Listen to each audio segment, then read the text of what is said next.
warahmatullahi wabarakatuh. Perkenalkan, nama saya Iliana Yohaira Nasrina. Saya di sini akan membahas atau mempresentasikan bab 5, kepribadian dan nilai dari perilaku organisasi.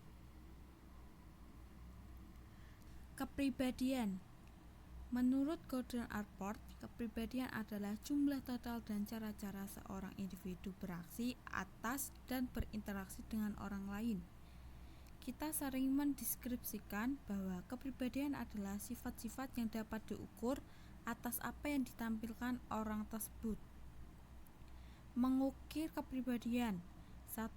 Survei laporan diri individu, mengevaluasi diri sendiri, dan serangkaian faktor. Namun, responden mungkin berbohong atau mempraktekkan manajemen impresi untuk menciptakan impresi yang baik. Di metode ini, skor yang diperoleh terkadang kurang akurat. 2. Survei peningkatan pengamat memberikan penilaian independen atas kepribadian. Pengamat atau rekan kerja lainnya melakukan pemeringkatan atau kadang-kadang dengan pengetahuan subjek, kadang-kadang tidak. Survei ini lebih baik dalam memprediksi kesuksesan dalam bekerja. Seorang manajer perlu mengetahui cara pengukuran kepribadian karena riset menunjukkan kegunaan uji kepribadian dalam keputusan merekrut, dan hal tersebut membantu manajer memprediksi siapakah yang terbaik untuk melakukan pekerjaan. Manajer sebaiknya menggunakan kombinasi antara survei laporan diri sendiri dan survei peringkat pengamat agar prediksi kerja memperoleh hasil yang lebih baik. Pembedaan kepribadian. Faktor-faktor yang ditentukan saat konsepsi yaitu figur fisik, fitur wajah, jenis kelamin, komposisi otot, temperamen, refleks, level energi, ritme biologis, serta bentuk psikologis inheren yang secara substansial dipengaruhi oleh orang tua. Namun, pendekatan genetik kepribadian adalah struktur molekul gen yang terletak dalam kromosom. Karakteristik kepribadian. Karakteristik yang bertahan yang menjelaskan perilaku seorang individu. Contoh perilaku: malu, agresif, penyerahan diri, malas, ambisius, setia, dan takut. Indikator tipe Myers-Briggs. Karakteristik dan mengklarifikasikan orang dalam tipe kepribadian. Extrovert, yaitu ramah, pandai bersosialisasi, dan percaya diri. Introvert, yaitu tenang dan pemalu. Perasaan, yaitu praktis, memilih rutin dan urutan, serta fokus dan detail. Intuitif, yaitu bergabung pada proses tidak sadar dan melihat pada gambar besar. Memikirkan, yaitu lebih menggunakan logika dan penalaran untuk menangani masalah. Merasakan, yaitu berpegangan pada nilai-nilai dan emosi pribadi mereka. Menilai, yaitu menginginkan kendali, memilih urutan dan struktur. Menerima, yaitu fleksibel dan spontan.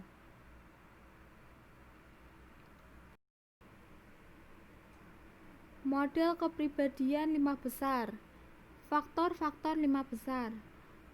Ekstroversi, yaitu tingkat kenyamanan dalam hubungan sosial.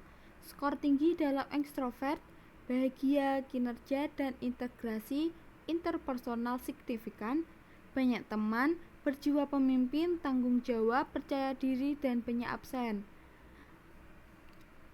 Keramahan, yaitu kecenderungan untuk memahami orang lain, seperti baik, ramah, kooperatif, hangat, dan mempercayai orang lain. Skor keramahan rendah, tidak ramah, dingin, antagonis. Skor tinggi keramahan contohnya bahagia, disukai, baik dalam pekerjaan yang berorganisasi interpersonal seperti layanan pelanggan, taat, patuh, memiliki kepuasan dalam bekerja, level kesuksesan karir, pendapatan rendah. Kehati-hatian, yaitu ukuran reliabilitas, menjelaskan seseorang yang bertanggung jawab, dapat diandalkan, persisten, dan teratur. Berskor rendah yaitu mudah dialihkan, tak dapat diandalkan, tak teratur. Skor tinggi dalam kehati-hatian, contohnya pengetahuan tinggi karena belajar lebih banyak, kinerja konsisten dan tinggi. Stabilitas emosional, kemampuan seseorang untuk menghadapi stres, mengkarakterisasi seseorang yang tenang, percaya diri, aman. Skor tinggi negatif, contohnya gugup, depresi, tak aman. Skor tinggi dalam stabilitas, contohnya optimis, positif, dan lebih bahagia. Keterbukaan pada pengalaman, yaitu menyangkut minat dan keterkaitan atas inovasi. Mengkarakterisasi seseorang dari sisi imajinasi, sensitivitas, rasa ingin tahu, dan keterbukaan. Skor rendah, yaitu contohnya konvensional dan senang zona nyaman. Skor tinggi keterbukaan, contohnya kreatif, pemimpin, adaptif, namun rentan kecelakaan di tempat kerja. Drag trait, 3 figur yang tidak diinginkan sosial lainnya. 1. Machiavellianisme adalah cara bagaimana memperoleh dan menggunakan kekuasaan, pragmatis, mempertahankan jarak emosional, percaya bahwa hasil dapat membenarkan cara, banyak memanipulasi, menang namun jarak pendek, sedikit dipengaruhi orang namun mempengaruhi orang lebih banyak, agresif, kontraproduktif. 2. Narsisme adalah kecenderungan sombong, memiliki rasa kelebihan akan kepentingan diri, dan membutuhkan kekaguman yang lebih, memiliki rasa kekayaan. Orang yang narsis lebih adaptif dan mengambil keputusan yang lebih baik ketika keputusan itu kompleks. 3. Psikopat dikategorikan sebagai kecenderungan sedikitnya kepedulian atas orang lain dan kurangnya rasa bersalah atau menyesal saat tindakan menyebabkan bahaya. Psikopat berhubungan positif dengan kemajuan dalam organisasi tetapi tidak terkait pada kesuksesan dan efektivitas. Pendekatan penghindaran. Kerangka kerja pendekatan penghindaran mengorganisasikan sifat-sifat dan dapat membantu menjelaskan bagaimana mereka memprediksi perilaku kerja. 1. Motivasi pendekatan adalah keterkaitan kita pada rangsangan positif. 2. Motivasi penghindaran adalah respon kita pada rangsangan negatif. Sifat-sifat kepribadian lainnya yang relevan dengan perilaku organisasi. Atribut-atribut yang merupakan prediktor atas perilaku dalam organisasi. 1. Evaluasi inti diri adalah kesimpulan akhir yang dimiliki individu tentang kemampuan, kompetensi, dan nilai mereka sebagai individu.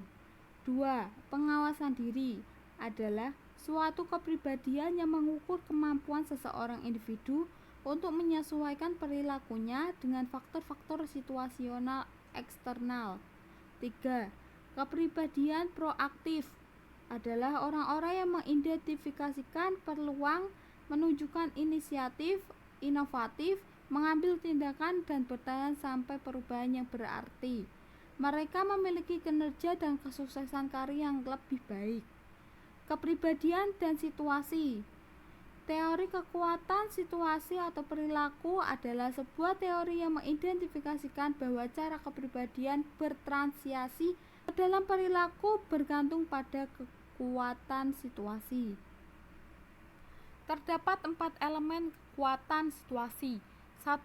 Kejelasan, yaitu petunjuk mengenai kewajiban dan tanggung jawab kerja tersedia dan jelas. 2.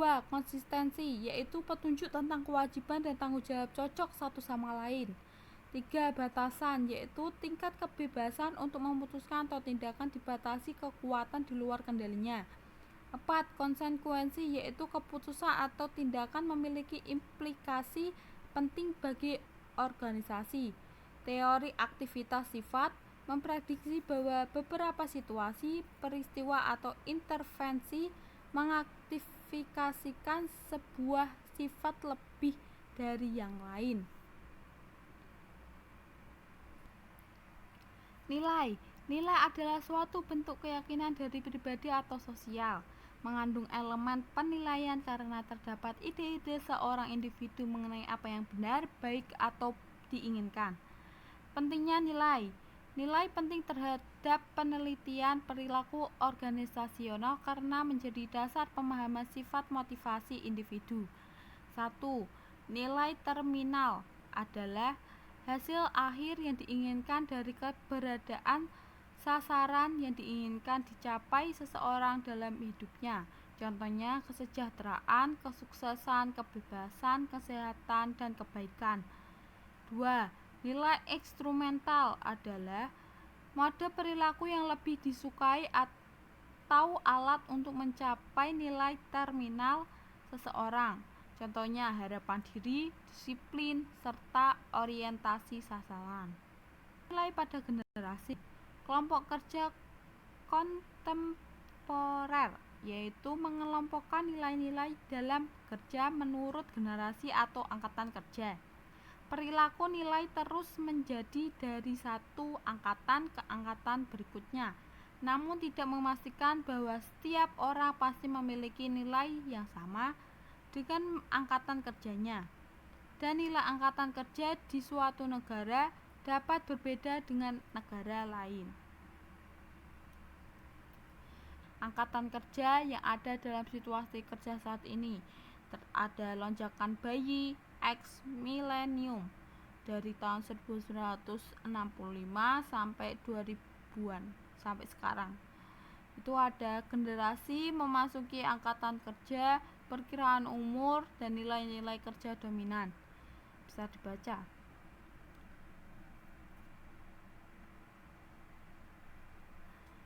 Menghubungkan kepribadian dan nilai individu dengan situasi kerja. Agar dapat bekerja optimal, organisasi perlu mencocokkan kepribadian dan nilai individu pada pekerjaan tertentu. Kecocokan individu dan pekerjaan teori ini berpendapat bahwa kepuasan kerja tinggi dan tingkat keluar rendah saat karyawan sesuai dengan pekerjaannya. Kecocokan individu dan organisasi teori ini berpendapat seseorang akan tertarik dan diseleksi oleh organisasi yang memiliki kesamaan nilai-nilai. Nilai-nilai internasional. Great Houston menyurvei lebih dari 116.000 pekerja IBM di 40 negara mengenai nilai-nilai terkait pekerjaan mereka dan mendapati bahwa manajer dan pekerja beragam dalam 5 dimensi nilai dari budaya nasional, yaitu 1. Jarak kekuasaan menggambarkan derajat seseorang menerima distribusi perbedaan kekuasaan. Jarak perbedaan wewenang dan kuasa yang tinggi antara atasan dan bawahan.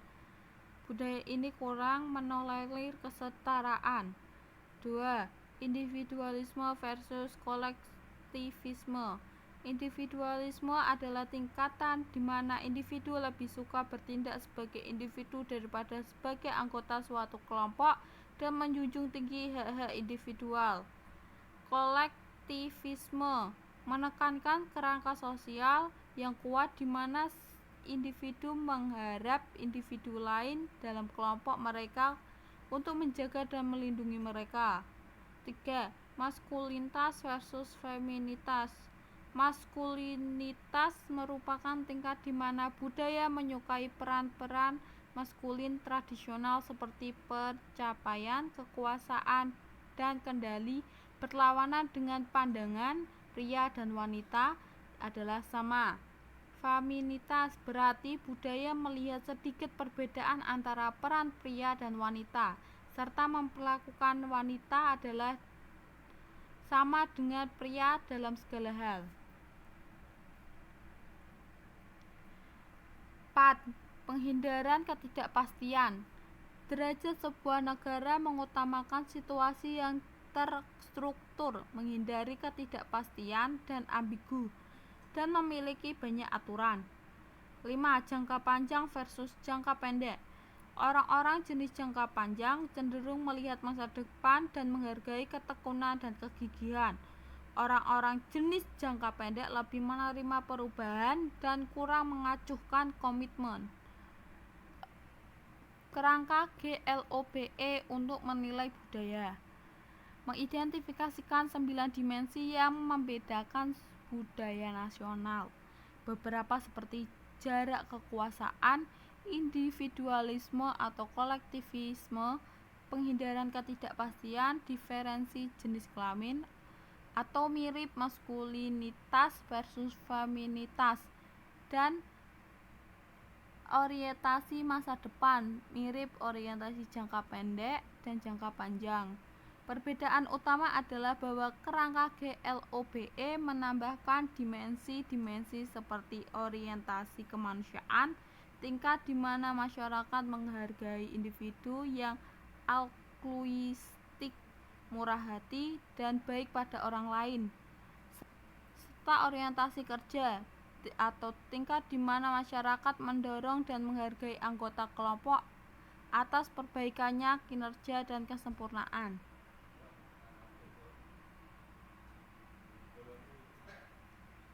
Sekian presentasi dari saya. Bila ada kesalahan kata atau kesalahan teknis atau kurang lengkap, mohon dimaafkan dan terima kasih.